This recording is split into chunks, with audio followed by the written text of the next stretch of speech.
cosmic authority is the vital basis of Great Commission. So yun, yung sa Great Commission. Katulad din ng isang pamilya, di ba?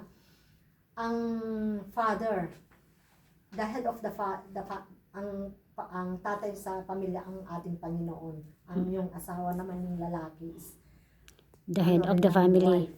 So ganun din yung mga anak, sumunod din sila. So pero if God is in the center of the family, matibay ang pundasyon ng pamilya kung ang Panginoon ang inuuna sa pamilya natin. So ganun din sa atin as cosmic father ng anak ng Panginoon.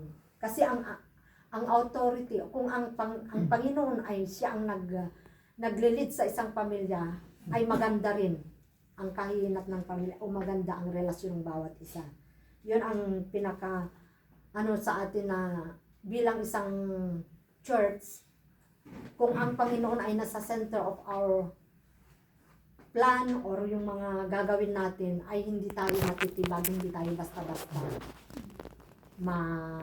maiaagos sa mga hindi tayo madidisib. Hindi tayo basta-basta madidisib or mawawalay sa ating Panginoon kung ang pundasyon natin ay nasa Panginoon.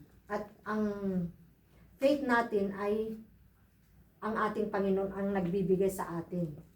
Pero kung ang sarili mo ang iniisip mo na, kaya ko, katulad ng natin, yung Word of God kanina na, without God in our life, we cannot do nothing.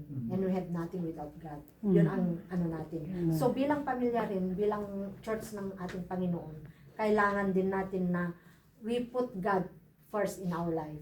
Amen. Bilang anak ng Panginoon. So yun ang na rin ng marriage, kailangan natin. Kaya yung mga dalaga pa, maghanap kayo ng katulad din. Nala ko exempted. Praise the Lord. Yun lang ang ko, encouragement ko na para hindi kayo magsisisi, panalangin muna sa Panginoon na ang dapat na para sa inyo is na sa Panginoon. So yun din, dito rin tayo sa stewardship of the home. So nandun na rin yung structural, nandun rin yung bumubuo yung husband, the wife. Yun ang sinabi ko kanina na kailangan na God is the center of our family, of our church, of our life. Siya lagi ang nandyan kasi siya lang ang nakakaalam what the future hold. Kung anong mangyayari. So, nandun lagi ang protection niya, nandun ang guidance niya.